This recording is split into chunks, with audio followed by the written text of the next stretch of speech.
आखिर क्या होता है टाइम? क्या सिर्फ घड़ी की टिक टिक ही टाइम है, या बदलाव का वह बहाव जिसे एटॉमिक लेवल पर देखा जाना चाहिए? क्या होती है डायमेंशंस? आखिर टाइम फोर्थ डायमेंशन कैसे है?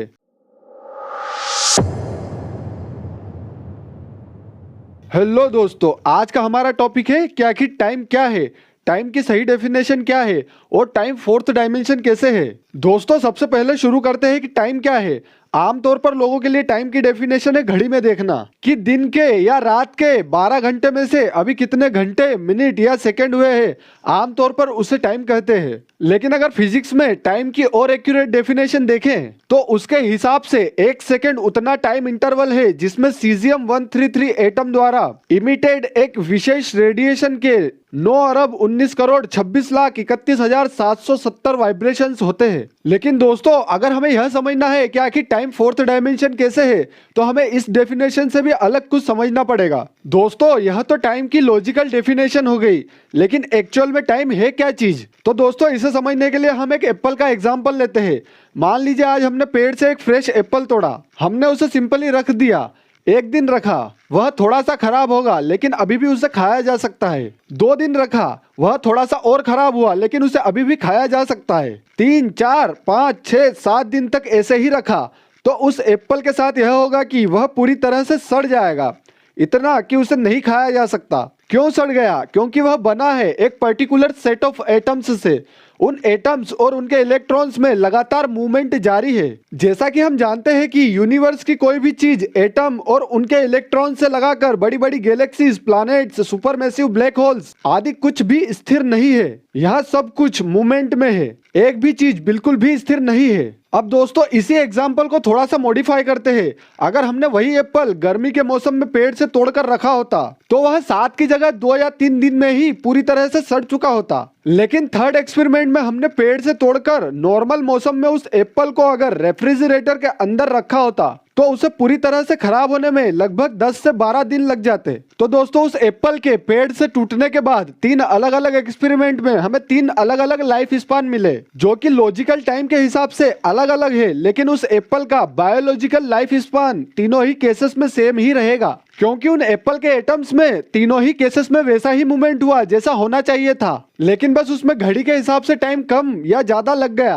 कहने का मतलब है कि एप्पल के अंदर के एटम्स और इलेक्ट्रॉन्स का मूवमेंट लो टेम्परेचर पे स्लो और हाई टेम्परेचर पे फास्ट हो गया। तो इसी तरह दुनिया के हर ऑब्जेक्ट के साथ टाइम का कंसेप्ट होता है। लॉजिकली तो हम घड़ी की टिक टिक को ही टाइम मान लेते हैं, but actual time her object के अंदर आने वाला वह बदलाव है। यह टाइम कई चीजों द्वारा अफेक्ट होता है, जैसे gravity, temperature, magnetic field, atmospheric pressure आदि। अब बात आती है कि आखिर टाइम फोर्थ डायमेंशन कैसे है। दोस्तों, यह समझने से पहले हमें डायमेंशंस की भी डेफिनेशन समझनी होगी। दोस्तों, डायमेंशन का मतलब यह होता है कि जिसमें कोई भी ऑब्जेक्ट मूव कर सके। जैसे लेंथ, हम लेंथ में आगे या पीछे मूव कर सकते हैं। सेकंड है विड्थ, विड्थ में हम दाएं या बाएं मूव कर सकते हैं।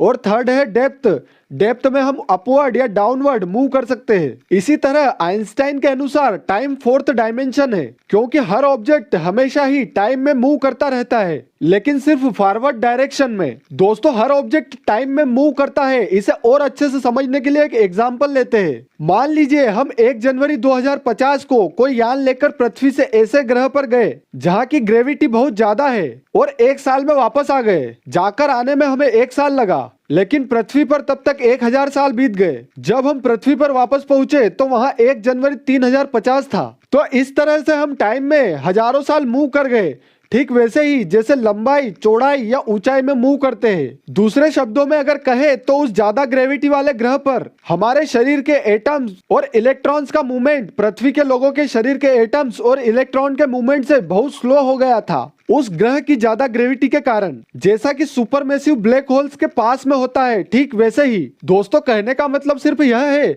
कि हर ऑब्जेक्ट का या बॉडी का एक टाइम होता है जिसमें वह मूव करते हैं, उस पैटर्न को फॉलो करते हुए जो पहले से ही उनके लिए प्रोग्राम किया गया है। दोस्तों, उन ऑब्जेक्ट के एटम्स और इलेक्ट्रॉन्स का यह मूवमेंट एटमॉस्फेरिक प्रेशर, टेम्परेचर, उस पर लगने वाली ग्रेविटी, मैग्नेटिक फील्ड्स आदि कई चीजों पर डिपेंड करता है और लगातार इनसे प्रभावित भी होता रहता है। अगर ग्रंथों की मदद से इसे समझे तो ऐसा कह सकते हैं कि हर जीव के शरीर के एटम्स के मूवमेंट का एक पर्टिकुलर पैटर्न होता है जिसे फॉलो करने के बाद वह जीव मर जाता है। ग्रंथों में इसे उस ऑब्जेक्ट का काल या जीवन काल कहा गया है और ग्रंथों में काल या टाइम को बहुत अधिक महत्व भी दिया गया है, जिस काल या टाइम नामक चीज पर वैज्ञानिकों का अब जाकर ध्यान गया है।